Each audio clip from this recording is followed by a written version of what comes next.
comes to signing free agents in the offseason, the hope is that they're going to actually improve your team and not be a liability. Second and goal, Stafford. Robinson through the wickets, and it's third down. What a dime, too.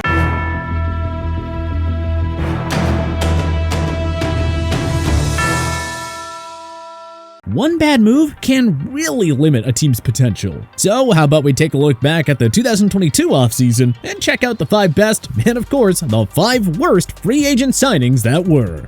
Best, New York Jets, DJ Reed. Much has been said about the Jets rookie cornerback Sauce Gardner, and rightfully so, because he is a superstar. But New York's decision to bring DJ Reed in via free agency during the 2022 offseason was easily one of the best moves we saw across the league. The former Seahawks cornerback played in a very similar scheme in Seattle to what Robert Saleh implemented in New York, and at just 25 years old, the former 5th-round pick has a chance to grow alongside Gardner and the rest of that young, promising Jets core. Interestingly, Seattle was not Reed's first stop in the NFL. He was actually taken by the Niners back when Saleh was on their staff. So there is an added familiarity there as well, even if Reed didn't really emerge as a legitimate starter in the league until his time as a Seahawk. But that can be blamed on San Fran's inability to use him as a slot corner/safety hybrid, which is where Reed thrived during his college career thanks to his size. Either way, Reed proved to be worth every penny of that 3-year, $33 million deal that New York signed him to. DJ was one of the most consistent performers across the league and proved to be a worthy running mate for Gardner, as the duo led one of the best defensive backfields in the league all season long. Worst, Tampa Bay Buccaneers, Julio Jones. The veteran wide receiver gets a slight pass for his performance this year, considering most people around the league recognize that at age 33, the former 6th overall pick is definitely past his prime. I mean, his stint in Tennessee was more than enough proof of that if you ask me. But there was still some intrigue when the Bucs decided to bring him into town as another weapon for Tom Brady. The idea of the Julio Jones running alongside Mike Evans, Chris Godwin and company with Brady slinging the ball was just way too tempting of a daydream. Unfortunately for the Bucs, it's no longer 2016, and Jones was the shell of himself that many low-key expected him to be. Jones ended up making just 5 starts and went under 300 receiving yards for the year, making it far and away the worst season of his entire career. All in all, one of the most disappointing acquisitions, made by one of the most disappointing teams as a whole this year.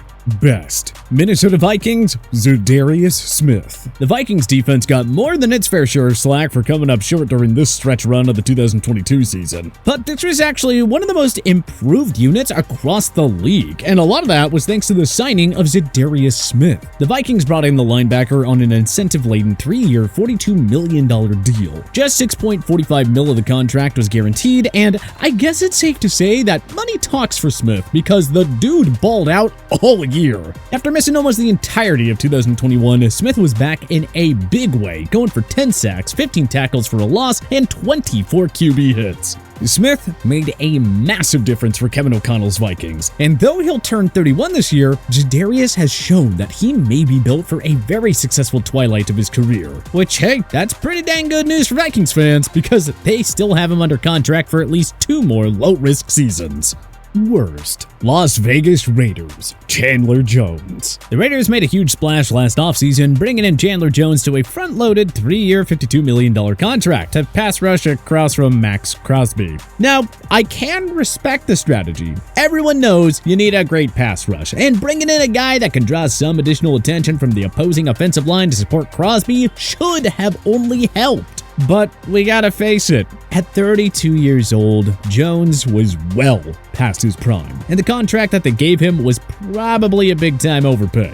He did have 10.5 sacks the previous season with the Cardinals, which is why he was drawing so much attention on the free agent market, but 5 of those 10.5 sacks came in one game against the Titans early in the year when he was matched up with Taylor Lewan, who was struggling to bounce back from an ACL surgery. And if you take that game out, his total of 5 is right in line with the 4.5 he ended up getting with the Raiders in 2022. A very decent number, yes, but not nearly enough to warrant that kind of contract, especially when you consider he was brought in as a specialist, a pass-rushing merchant, if you will. Jones's value is in getting to the quarterback, not helping stop the run. So when he isn't doing that with much regularity, the reality is that his contract is going to look really bad really quick. Best Buffalo Bills Von Miller. Von Miller has clearly reached the stage in his career where he is going to jump around from team to team on mercenary-type deals to try and get them over the hump and into serious Super Bowl contention. And you know what? Miller, when healthy, has proven to be worth every penny. It's crazy the kind of difference that having a big-game playmaker rushing the quarterback can make on an entire team, let alone just their defense. And that is exactly what Miller did all year for the Bills, until he went down with that brutal ACL injury. Despite playing just 11 games and not being that every-down player that he once was, Miller still managed to total 8 sacks, and regularly showed that same flashy brilliance that he put on display for the Rams in 2021 during their Super Bowl run. The Rams were sitting at 9-3 when Miller went down, and honestly, they did not look the same afterwards. Obviously, it wasn't just the defense that struggled down the stretch of the season, but Miller was a game changer for that team across the board, really. So, despite him getting hurt and Buffalo coming up short of its lofty ambitions, this still has to be tabbed as one of the best free agent signings of 2022. I came here to have multiple shots at winning the Super Bowl. I came here, this wasn't I didn't feel like, this would be my only shot like this one year. I felt like I had multiple shots at the Super Bowl by the way this team was built, by, our quarterback, our defense. I felt like I had, multiple chances at the Super Bowl, and I still feel like that, man. Worst. Los Angeles Rams, Allen Robinson. The Los Angeles Rams were far and away the most disappointing team in 2022. And while we can't peg him with all the blame, Allen Robinson, quite frankly, could not have had a much worse season than he did. Coming off a largely successful tenure with the Chicago Bears, at least from an individual performance standpoint, Robinson was expected to play a pivotal role in helping the Rams attempt to defend their Super Bowl title as the number 2 option behind Cooper Kupp. It was supposed to be a 1A, 1B type situation that the truly great offenses need to have. LA gave the 29-year-old wide receiver a 3-year, $46.5 million deal, and, well, let's just say he didn't exactly deliver the goods they were after. In 10 games, he made just 33 catches for 339 yards and 3 touchdowns. And the Rams were horrendous, particularly on offense, all year long. Best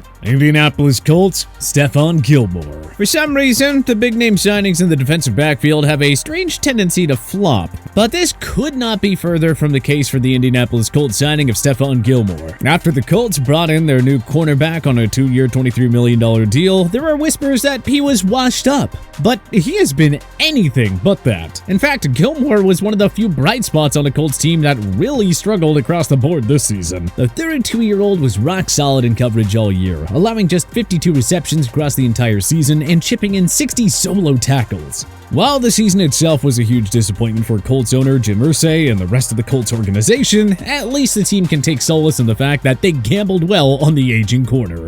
Worst. Miami Dolphins, Chase Edmonds. Truthfully, the Chase Edmonds signing looked fairly destined to fail right from the jump. Save a few truly elite guys, it is damn near never a good idea to be doling out big deals to running backs. And Edmonds was a particularly strange case in my opinion. He'd only topped 500 rushing yards once during his first 4 years in the league. And though he proved he could bring value in the passing game, he has never gotten the bulk of the work in the backfield before. The Dolphins brought him in on a 2-year, $12 million deal with just over $6 million guaranteed. These are modest numbers in the grand scheme of things, but for a third down type of running back, it still feels like quite an overpay. Edmonds really struggled in South Beach too, going for just 2.9 yards a rush and under 220 total rushing and receiving through 8 games. Before he was bundled into the package the Dolphins sent to Denver for Bradley Chubb. Clearly, the team had some buyer's remorse here, and yeah, rightfully so.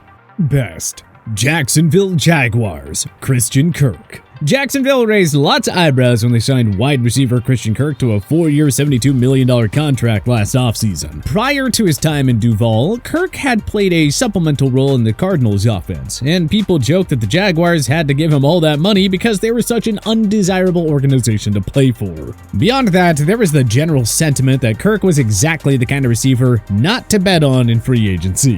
At 5'10", he's slightly undersized, and though he had put up decent numbers in the desert, he had yet played in a fairly explosive offense for most of his time there. So there is a sense that bringing him into Jacksonville, where the team was still very much in post-Urban Meyer turmoil, and trying to have him be the piece that furthered the team and Trevor Lawrence's development was a recipe for disaster. But you know what? Credit to the Jags and to Kirk, because the young wide receiver delivered in a big way. He caught 84 passes for 1,108 yards and 8 touchdowns, all career bests. And he proved to be a great option for Lawrence, who, after some early season struggles, took the big step forward that the team was hoping he would, and led them to the playoffs and a win in the wild card round. Worst. Los Angeles Chargers, J.C. Jackson. Coming off of earning All-Pro honors for the New England Patriots in 2021, J.C. Jackson was one of the hottest names on the free agency list last offseason. After all, he led the league with 8 interceptions and 23 passes defended.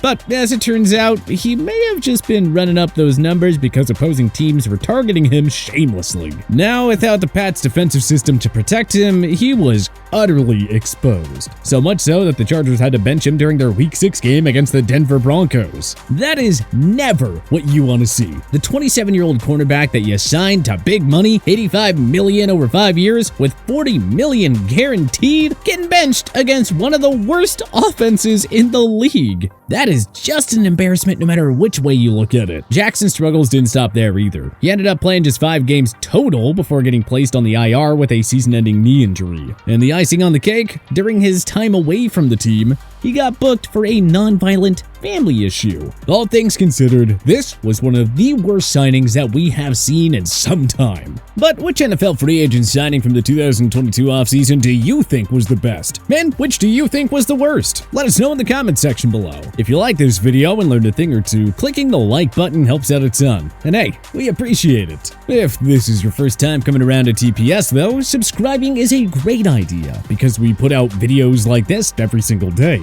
But as always, thanks for watching, and we'll see you guys next time.